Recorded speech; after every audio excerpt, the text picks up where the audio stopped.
Selamat siang pemirsa, bertemu lagi di acara Alis Bali, Analisis Jurnalis Bali. Siang ini kita bincang-bincang dengan Ibu Dewa Ayu Putu Sri Wigunawati. Beliau adalah Wakil Ketua Bidang Hukum Tim Kampanye Daerah untuk Prabowo Gibran Provinsi Bali. Selamat siang, Mbak Sri. Selamat siang, Om Swastiastu. Swastiastu. Ini saya sengaja ngundang Mbak Sri ini karena Anda dulu itu setahu saya ini, mudah-mudahan catatan saya tidak salah, Anda ini dulu kan di timnya waktu 2014 di timnya Jokowi JK. Ini kok sekarang bisa berubah ke Prabowo, gimana ceritanya itu? Wah, ini ceritanya luar biasa Gus ini. Jadi di 2014 kemudian selanjutnya di 2019 pun saya memilih Jokowi JK karena saya merasa bahwa pada saat itu JK itu masih representasi daripada Partai Golkar, dan itu sejarahnya membuat sangat kelam dalam perjalanan resikonya perjalanan politik saya di Partai Golkar, sehingga saya pada saat itu dipecat. Kemudian akhirnya saya keluar dari struktur partai juga gitu. Sampai dipecat? Sampai dipecat. Oh, oke.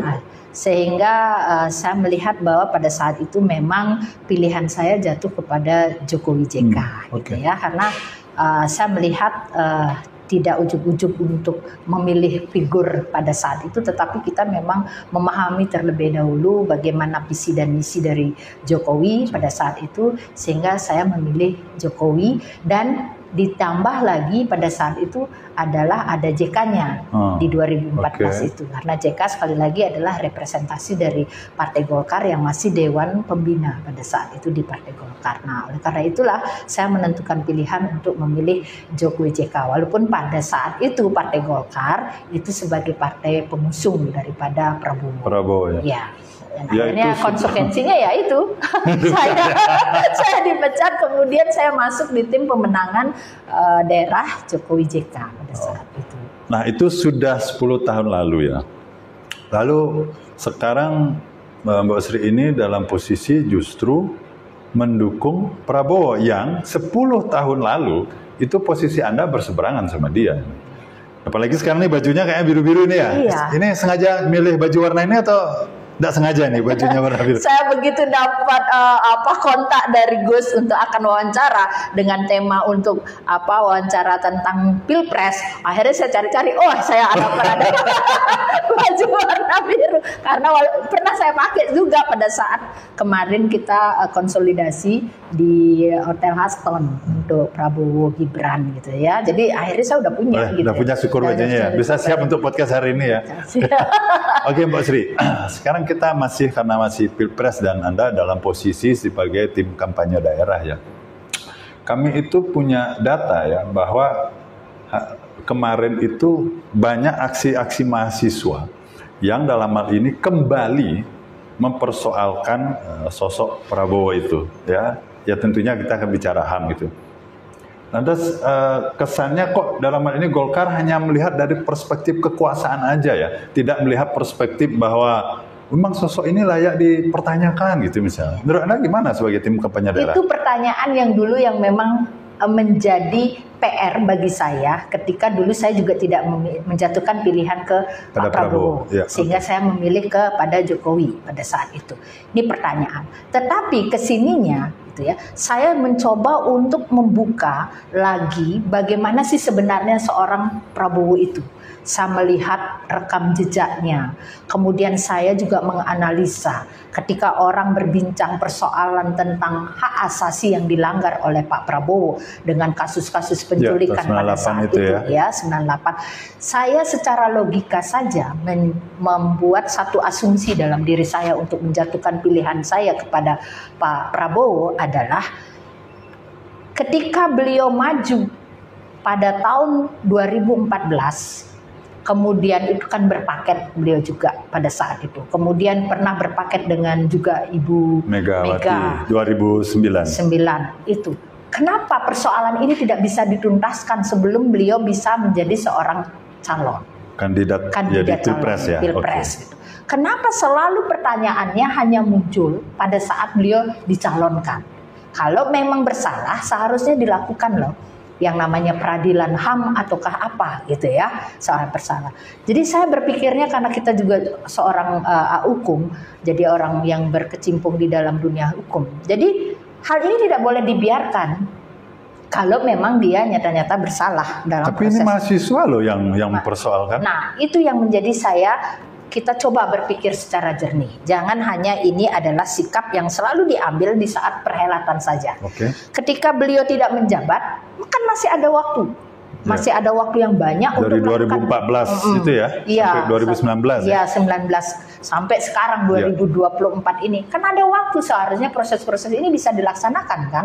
Jangan dibiarkan mengambang ini. Dan ini adalah bagian daripada kita memberikan proses keadilan. Ini kan tidak adil, selalu dihukum pada saat perhelatan-perhelatan saja gitu ya. Semacam dia dihukum secara perdata ya, secara perdata dibunuh kira-kira seperti itu ya. Iya, secara terus dibunuh hanya pada saat perhelatan saja. Tetapi ketika beliau melakukan proses-proses yang lainnya, tidak ada proses yang namanya penghakiman dengan cara kayak begitu.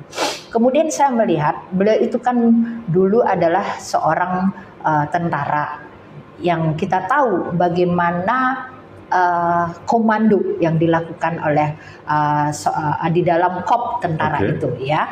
Jadi ketika ada perintah harus dilaksanakan oleh seorang prajurit gitu. Kemudian ini adalah persoalan yang tidak hanya ke personal, tetapi ketika itu ada peristiwa seperti itu, jadi organisasi atau KOP-nya ini yang juga harus ditelusuri. Siapa sebenarnya memberikan perintah, kemudian siapa yang melakukan, kemudian bagaimana proses itu sampai terjadi, ini kan harus diungkap. Ya. Sebentar saya potong ya, Bu Sri ya. Kami punya data bahwa Prabowo itu pada saat sidang Dewan Kehormatan Perwira, ketika ditanya oleh Pangap ketika itu, Pak Wiranto, beliau menyatakan sendiri Pak Prabowo bahwa memang sengaja tidak melapor kepada Panglima dan pimpinan staf dengan pemikiran bahwa jika terjadi sesuatu mereka tidak ikut terlibat, dia akan mengambil alih sendiri tanggung jawab. Berarti kan memang dia insubordinasi. Ya, artinya begini, sikap itu bisa diambil karena sekali lagi alasan keamanan negara pada masa itu. Konteksnya pada saat itu ya. Pada saat itu, zamannya itu, yaitu adalah keamanan negara. Dan sebagai seorang prajurit sejati, itu bisa saja melakukan itu. Tetapi di dalam pengakuan yang beliau juga, testimoni yang sudah dilakukan adalah bahwa yang dia lakukan itu ketika ada orang mengambil seseorang untuk diamankan, kemudian itu dia bisa pulangkan secara langsung, kemudian dia titipkan. Mungkin kita juga tidak tahu bahwa ada oknum juga yang bermain di situ. Sekali lagi pada suasana seperti itu kan kita tidak karena tahu. Agak chaos juga ya, 98 itu ya. Ya, itu mengambil momen juga. Di selain itu ada orang yang sudah diambil tetapi tidak dikembalikan ke rumah orang tuanya sampai dia diterima oleh orang tuanya, kemudian atau tidak dititipkan kepada kepolisian, tetapi dia justru dibiarkan begitu Oke, kamu boleh pulang, tetapi di tengah jalan kita tidak tahu, itu bisa saja terjadi diambil oleh seseorang yang akhirnya juga atau kelompok lain kelompok lain yang juga memanfaatkan situasi sehingga yang kena adalah orang yang pertama mengambil. Seperti itu juga bisa jadi. Jadi kita harus punya praduga juga bahwa hal itu kemungkinan akan terjadi seperti itu. Oke, kita dapat poin itu. Nah, sekarang tadi Bu Sri mengatakan soal bagaimana tanggung jawab dan segala macam. Salah satu yang dipersoalkan publik itu kan adalah justru karena latar belakang Pak Prabowo itu yang militer ya. Dan itu dianggap sulit untuk berdemokrasi. Contohnya seperti ini. Hari ini kita melihat bagaimana ada Napitupulu dilaporkan, Aiman dilaporkan. Ada mahasiswa yang bagikan soal selebaran HAM itu dilaporkan ke Bareskrim gitu. Nanti bagaimana misalnya dalam posisi ini Golkar bisa menjelaskan bahwa peristiwa-peristiwa semacam ini yang intimidasi ini tidak hanya untuk bagian dari rekayasa atau kecurangan untuk menguntungkan kubu Anda. Iya, ini adalah persoalan yang kalau sampai dilaporkan pasti sudah ada kajian-kajian itu menyerang personal. Kemudian juga membuat karakter assassination ya. Kemudian mencemarkan nama baik. Kemudian ada hal-hal yang memang sangat prinsip yang dilakukan sehingga menimbulkan pelanggaran. Itu kan masih ada konteks untuk bisa, artinya sudah dikaji ini benar-benar dilakukan satu pelanggaran, kemudian yang sifatnya mengarah kepada persoalan hukum. Berarti bukan kriminalisasi untuk pemenangan pilpres? Bukan persoalan seperti itu. Artinya hal yang seperti ini kan nanti toh juga yang ketika kita melakukan satu pelaporan dan bila terjadi memang tidak ada syarat atau tidak ada unsur yang terpenuhi, itu boleh-boleh saja kan. Tetapi ini ketika kita menganggap bahwa satu unsur ini sudah dipenuhi dan kita laporkan, itu kan wajar-wajar saja. Itu bukan arti bahwa semuanya bisa dikriminalisasi, kemudian bisa dianggap bagi sebagian dari bentuk intimidasi, kemudian bagian daripada bentuk kampanye yang menghalalkan segala cara seperti itu. Jadi kalau memang unsurnya terpenuhi, sekali lagi itu boleh-boleh saja. Itu semua hak, tidak hanya di kubunya kita. Kalau nanti kubunya dia menganggap bahwa di kubunya 02 ada persoalan, itu boleh saja dilakukan kalau memenuhi syarat, memenuhi unsur untuk persoalan yang melanggar hukum seperti itu. Oke, Bu Sri, kita dapat poin itu ya. Kita beranjak ke berikutnya nih, kami melihat bahwa Anda ini seorang aktivis perempuan ya. Nah, apa sih sebenarnya yang spesifik yang ditawarkan oleh paslon Anda itu untuk pemberdayaan perempuan dalam konteks Bali? Karena apa? Di Bali atau Indonesia lah secara umum, itu kan masih dominan budaya patriarki. Nah, pemberdayaan kayak apa sih yang bisa ditawarkan untuk Bali ini?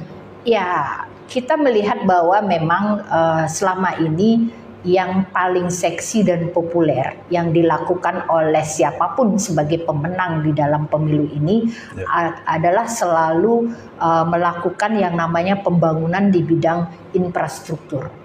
Bukan pembangunan yang bersifatnya membangun kualitas sumber daya manusia, termasuk di dalamnya adalah kualitas sumber daya manusia perempuan dalam hal ini.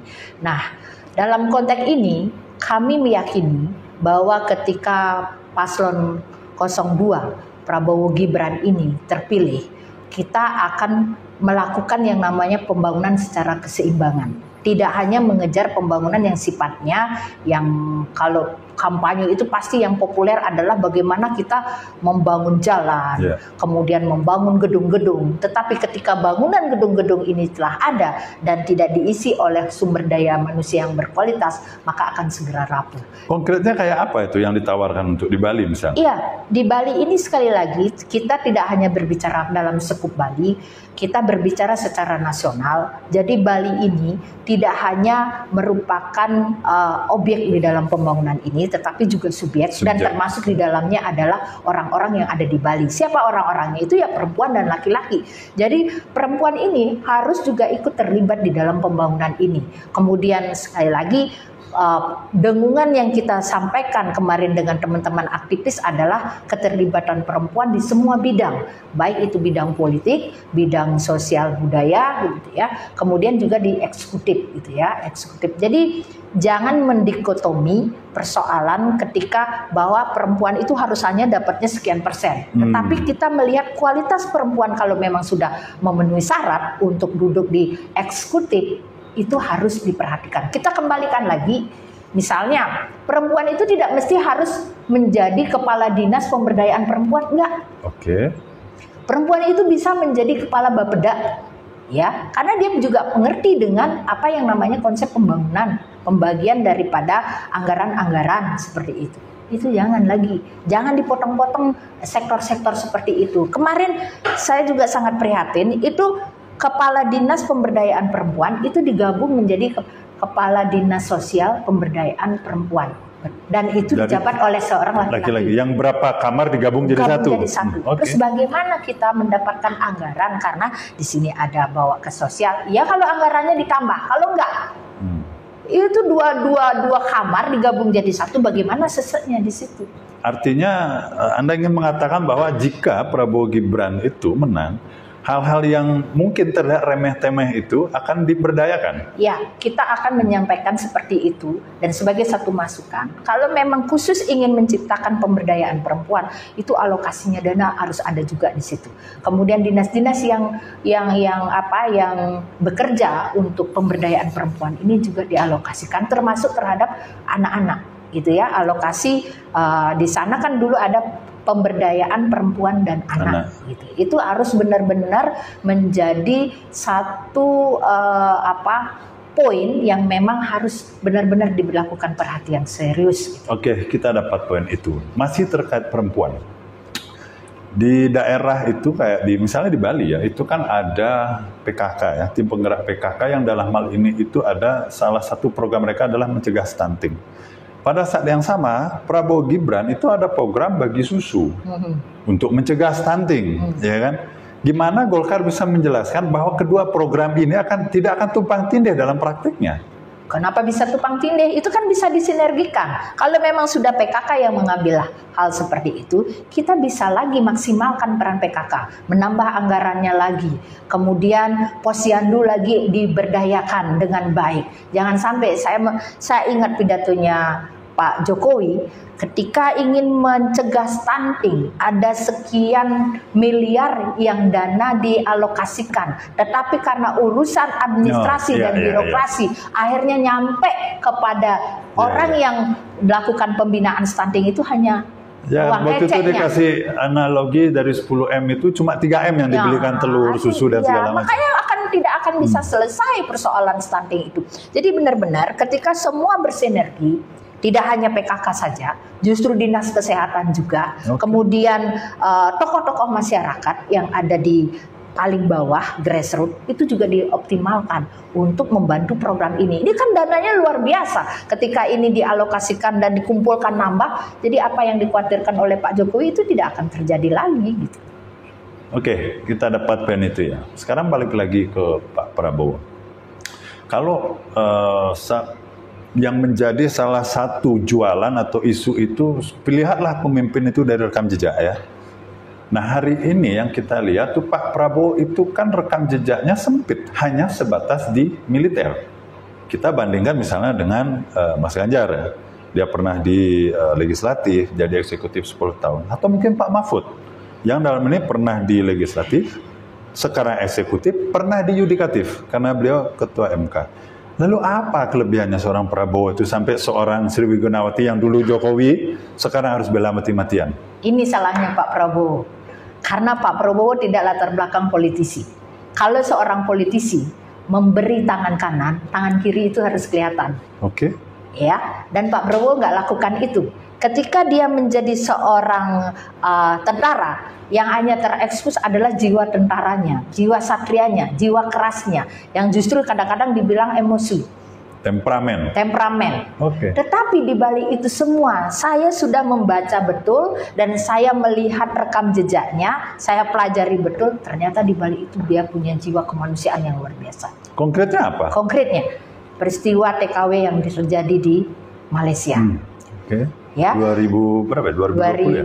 Ya, waktu-waktu ini kan akhirnya yang mau akan dihukum mati karena dia kena perdagangan orang, kemudian dijadikan TKW, TPPO ya waktu itu ya. Kemudian ternyata ada yang dia terpaksa membunuh daripada majikannya gitu ya. Akhirnya itu last minute mau akan dihukum mati. Pak Prabowo memberikan sentuhannya dengan menggunakan uang pribadinya. Hampir kalau tidak salah biayanya itu 15 miliar dengan pengacara istana di Malaysia.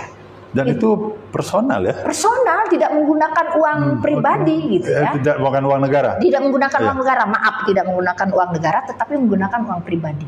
Jadi banyak juga hal-hal yang sudah dilakukan oleh Prabowo dengan segi. Dan itu yang saya bilang salahnya Pak Prabowo bukan menjadi orang politisi. Yang sekali ini ketika orang politisi itu biasanya tangan kanan memberi, tangan kiri harus tahu juga, kalau perlu digemakan di luar gitu ya. Seperti itu gitu, karena itulah yang akan memperlihatkan bagaimana rekam jejak sisi-sisi yang lain seorang Prabowo. Yang terekspos itu hanya jiwa kemiliterannya, tetapi beliau banyak punya anak angkat, anak asuh yang biodidik gitu kan, sehingga menjadi orang lah yang berguna bagi bangsa dan negara ini gitu kan. Ya artinya bahwa memang ada satu sisi beliau mungkin temperamen atau apa, tapi pada saat yang sama juga Berarti Anda ingin mengatakan, ayo dong fair melihatnya. Gitu loh. Fair. Ada sisi lain juga yang publik juga mesti tahu ketika bicara rekam jejak. Berarti poinnya seperti itu ya. Ya. Oke, kita dapat poin itu. Nah, karena Bu Sri ini kan di tim kampanye daerah ya. Sejauh ini yang kami lihat di media itu isu yang seksi di Bali itu yang dijual oleh Prabowo Gibran cuma isu Bandara Bali Utara. Sedangkan di sisi lain kan Bali tidak cuma itu gitu loh. Apa sih sebenarnya yang pengen ditawarkan bahwa gagasan, katanya kita mau Indonesia ke depan gitu. Apa yang ditawarkan untuk Bali? Ini kalau kita lihat secara utuh, ketika satu sektor saja hanya menjadi prioritas, tetapi di balik satu sektor itu ternyata banyak sekali efeknya. Ya kan? Konkretnya, Bali ini kan daerah pariwisata.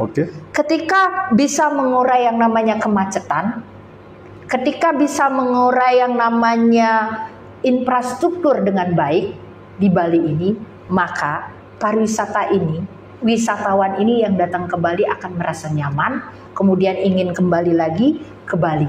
Contoh, kemarin di malam tahun baru, kita bisa lihat bagaimana macetnya dari yang namanya jalan tol untuk menuju bandara. Dan itu akan merugikan Bali kalau Bali tetap seperti itu kondisinya. Berapa orang yang dirugikan ketika jalan macet menuju bandara yang orang harus mengejar pesawat untuk terbang. Kalau dia sampai tidak bisa terbang, itu rugi tiketnya. Dan Bali dianggap tidak mampu untuk menjamin kenyamanan dan keamanan daripada pariwisata. Ketika isu ini dimunculkan untuk sebagai bahan kampanye di Bali untuk membangun yang namanya bandara di Bali Utara, ini akan bisa mengurai semua hal yang akan merugikan pariwisata di Bali. Tapi tadi itu pertanyaan saya tuh kok hanya cuma itu aja? Apa tidak ada yang lain gitu loh? Loh, kan kita melihat bahwa prioritas utamanya Bali apa dulu, gitu kan? Karena sekali lagi, ketika PAD Bali akan meningkat, semua akan bisa terurai dengan baik, ya kan? Pariwisata akan bagus di sini. Karena sekali lagi, ketika hanya satu poin yang dilihat, tetapi efeknya akan membuat hal yang banyak, efek itu ya, akan banyak, itu yang masuk ke hal tidak mesti harus banyak-banyak, tetapi tidak ada multiplier efeknya gitu kan. Ini yang menjadi persoalan. Sekali lagi PAD Bali ini kan lebih banyak diambil dari sektor pariwisata. Nah, sektor pariwisata ini pembenahannya apa? Salah satunya adalah infrastruktur itu gitu. Ketika PAD akan bertambah, banyak hal yang akan bisa kita lakukan, termasuk di dalamnya ketika akan mengurangi yang namanya stunting, pemberdayaan perempuan otomatis akan masuk di dalam itu. Artinya dengan satu gagasan atau wacana itu dia menjadi embrio terhadap keberhasilan dari sektor-sektor yang lain. Oke, kita dapat poin itu. Nah, balik lagi soal kampanye. Hari ini kita sering sekali mendengar narasi bahwa pelibatan aparat negara. Kemarin bahkan ada rekaman suara bagaimana dari Kapolres, dari Kejaksaan Negeri, dari Kodim itu untuk memenangkan 02. Nah, Golkar dalam hal ini kan sejak awal juga mendengungkan pemilu itu luber dan jujur dan adil, jurdil ya.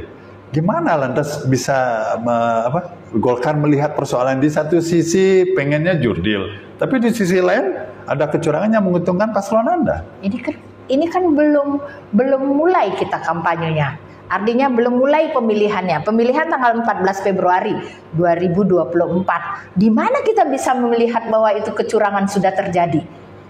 Misalnya, sekarang disinyalir bahwa ada oknum-oknum PNS, kemudian tentara untuk mengarahkan, untuk memilih 02. Tetapi relevansinya, liniernya itu akan terbukti pada tahun 2024 tanggal 14 Februari. Sehingga di situ kita bisa membuktikan apakah yang namanya seruan itu akan berpengaruh linier terhadap hal itu. Kemudian kalau itu terjadi, ini kan ada yang namanya Bawaslu yang memproses hal seperti itu, gitu ya. Bisa dilaporkan ke Bawaslu, jangan hanya cuap-cuap tanpa ada bukti. Ya, kita berbicara, kita negara hukum kan, negara hukum yang memang ketika orang menduga, mensinyalir, kemudian sampai melaporkan, itu harus terpenuhi unsur-unsurnya. Sekali lagi, unsurnya. Jangan hanya bisa bilang bahwa ini sudah curang, ini kok ada semacam ketakutan di awal, kepanikan gitu. Apakah ini benar terjadi atau hanya kepanikan semata kan gitu. Jadi memang harus dibuktikan. Kita berbicara tidak hanya menuduh, tetapi kita menggunakan data, fakta dan unsur yang terpenuhi untuk bisa melaporkan kepada pihak-pihak terkait. Tapi kalau memang itu seperti dituduhkan ya, kecurangan, namanya kecurangan kan pasti diupayakan tidak ketahuan, Mbak Sri? Iya. Artinya siapa yang menuduhkan dia harus membuktikan, kan gitu dalilnya. Siapa yang menuduhkan dia harus, siapa yang menduga, kemudian siapa yang punya persoalan itu harus bisa dibuktikan. Itu baru bisa kita lakukan. Nah, ketika ini tidak bisa dibuktikan, saya pun bisa bilang, Gus ini kampanye secara terselubung dengan mengajak orang-orang dan memberi uang. Tetapi mana? Gus pasti akan bertanya, mana buktinya? Mana ininya? Kan itu yang harus kita perlukan hari ini. Jangan hanya semua dipolitisasi, kemudian hanya sembarang menuduh, tetapi kejadiannya tidak seperti itu gitu. Oke, poin bagus, kita dapat poin itu. Nah, sekarang karena waktu mepet, kita masih punya stok lagi 2 pertanyaan, maksimal 3 ya. Balik soal Mbak Sri sebagai seorang aktivis perempuan. Di salah satu podcast kita kan ada disebut-sebut tuh bahwa pencalonan Gibran ini karena Bu Iriananya sakit hati sama Ibu Megawati, suaminya diolok-olok ya kan, sehingga dia saking keselnya udah Gibran aja jadi cawapres lah, nandingin PDIP atau dari Ibu Mega gitu loh. Sebagai seorang ibu nih, pertanyaan saya, gimana menurut Mbak Sri bahwa urusan domestik, keluarga, itu kok jadi merembetnya kepada ngurus negara, gimana itu? Indonesia ini, orang-orang Indonesia ini paling sukanya itu adalah, apalagi ya, terutama yang tidak punya waktu yang waktunya yang efektif. Banyak itu, waktu yang banyak itu dipergunakan hanya untuk merumpi. Kemudian nonton film Korea yang kebanyakan, sehingga hak politik pun dibawa ke drama-drama yang kayak begitu gitu loh. Saya jadi geli-geli sendiri gitu dengarnya.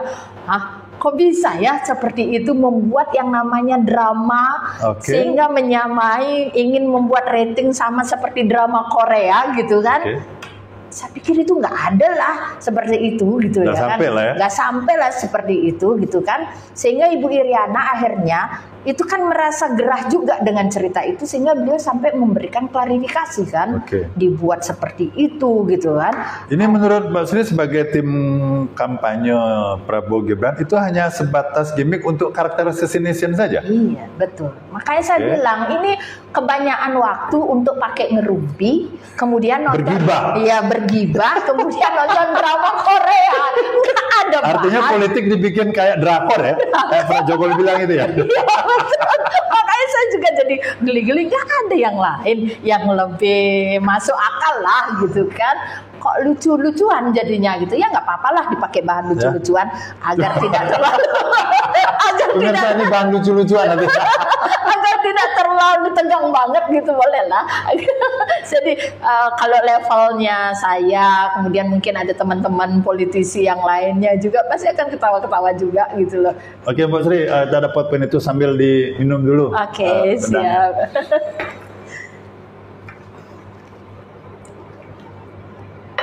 Nah, tadi juga Mbak Sri sudah menjelaskan soal itu ya. Kita punya lagi stok 2 pertanyaan aja Mbak Sri ya. Hari ini itu kita tidak mendengar lagi politik identitas sebagaimana terjadi 2014 dan 2019 yang oleh sejumlah analis tidak terjadi politik identitas karena Prabowo sekarang gabung sama Jokowi. Gimana Golkar mengklarifikasi bahwa sebenarnya Bapak politik identitasnya sebenarnya Prabowo, wong sekarang nggak ada ketika dia sudah posisi diuntungkan? Gimana Golkar menangkis itu? Ya, artinya begini, kita memang tidak menampilkan bahwa perjalanan demokrasi bangsa Indonesia ini masih ada identik dengan politik identitas, ya kan? Karena orang kembali lagi mencari jalur-jalur yang bisa memungkinkan untuk memberikan dukungan. jalur kekeluargaan, kekerabatan, kemudian jalur yang secara luas lagi adalah SARA itu ya. Iya, bagaimana dia menjadi satu bagian dari suku, dari agama gitu dan ras seperti itu kan. Nah, kembali pada persoalan ini, politik identitas ini sekali lagi kalau bisa dipergunakan dengan baik itu bisa akan mengarah kepada persoalan membangun integrasi melalui politisi-politisi itu. Tetapi ketika salah dipergunakan itu akan menjadi hal yang justru memecah belah kebinekaan, kan seperti itu. Nah, kalau kita melihat sekarang Pak Prabowo dalam konteks ini sampai tidak menggunakan ini adalah bagian daripada satu proses kita menuju ke arah proses demokrasi yang lebih baik. Ya, bahwa pilihan itu bukan berdasarkan identitas, tetapi pilihan itu adalah bagian daripada menilai ketika visi misi daripada kandidat. Gagasan dan program ya. Gagasan dan program. Ini kan kita udah mulai lagi melihat gaya-gaya yang bisa diadopsi dari Amerika, tapi kalau yang baik. Ya, adopsi yang baik dari apa yang dilakukan oleh proses demokrasi di Amerika. Tetapi kita tidak sepenuhnya bisa mengadopsi semua. Misalnya, karena punya kultur sendiri ya. Misalnya persoalan debat. Sebagus apapun proses penyampaian yang disampaikan oleh seorang kandidat, ketika dia tidak punya attitude, kemudian tidak punya etika dan moral, maka rakyat akan bisa menilai. Karena sekali lagi rakyat tidak bisa menilai seseorang yang dizolimi, kemudian yang dipojokkan, kemudian yang dikata-katai dengan kasar itu justru tidak akan melakukan pilihan terhadap orang yang melakukan itu. Ini tidak bermaksud mengatakan debat itu sengaja terlihat terlihat agak-agak gugup supaya dikasihani kan? Enggak begitu. Apa memang iya, debatnya kalah? Karena saya melakukan yang namanya juga pertanyaan-pertanyaan dengan orang-orang yang sekali lagi tidak hanya di strata orang yang menengah, middle ke atas gitu ya, tetapi ke bawah kita juga lakukan. Gimana caranya Anda bisa melihat debat itu? Siapa yang, ya jujur aja beliau menyatakan paslon yang di luar 02 itu pinter. Oke, tetapi ini ada tapinya nih kayaknya. Tapi yang bisa kita nilai adalah tidak mesti orang pintar, tetapi orang yang bijaksana. Oke, kita dapat poin dulu. Bijaksana terlepas kontroversi ya atau debat tebal. Satu lagi sebagai pertanyaan terakhir. Balik ini kembali kepada posisi Anda sebagai aktivis perempuan. Kita melihat kemarin itu dari era Pak Jokowi itu ada aksi Kamisan ya. Ibu-ibu yang berdemo dengan diam pakai payung ya, menuntut anak saya di mana, yang anak-anak mereka itu hilang karena tahun 98 ya kan?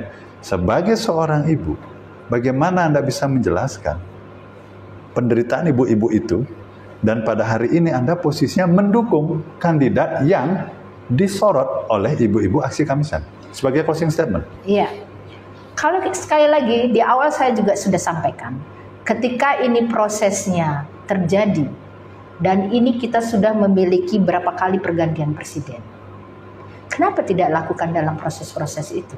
Kenapa hal ini dimunculkan ketika hanya persoalan perhelatan pada saat perhelatan presiden? Kita harus fair dong. Jadi siapa yang gagal dalam hal ini? Ya. Menurut Anda siapa? Ya, artinya proses hukum itu tidak dilakukan dengan maksimal ya untuk mengusut, karena setiap 5 tahun baru lagi muncul. Berarti apa yang dilakukan selama ini? Berarti 10 tahun ketika partai lain yang berkuasa memang tidak serius. Iya, karena belum selesai kan sampai saat sekarang masih ada persoalan itu. Memang disandra berarti ya? Iya, kenapa tidak diselesaikan? Apakah ini sengaja? Hanya untuk jangan sampai orang ini akan bisa menjadi presiden misalnya, hanya dengan isu seperti itu. Disandra gitu. terus ya? Disandra terus gitu. Kenapa nggak hanya menyelesaikan persoalan itu aja tidak bisa selesai? Berarti siapa yang gagal dalam hal ini? Gitu kan? Kenapa tidak dilakukan hal dulu di zaman-zaman itu? Apa yang menjadi kendala? Kan harus dibuka itu. Apa kendalanya, kemudian pengadilan HAM kenapa nggak dilakukan seperti itu. Kemudian ketika ditanya kemarin juga saya ikuti, ketika Anda terpilih nantinya apakah akan berani memanggil Prabowo untuk diadili karena dia dianggap melanggar daripada HAM, menghilangkan orang. Tetapi kenapa nggak dilakukan? Apa ini sebenarnya Anda ingin mengatakan siapapun pihak yang mempersoalkan itu 10 tahun tuh Anda kemana? Kira-kira seperti itu ya? Iyalah. Jangan hanya cuapnya pada saat orang ingin jadi presiden baru muncul lagi, kok aneh. Oke, kita dapat poin itu. Demikian pemirsa, bincang-bincang asik kita dengan Ibu Sri Wigunawati. Banyak hal-hal yang ya seksi ya sebenarnya, yang behind the scene, yang akhirnya kita bisa baru terkuak sekarang. Demikian, selamat siang pemirsa dan selamat Bu Sri. Terima kasih. Atas kehadirannya. Ya, terima kasih.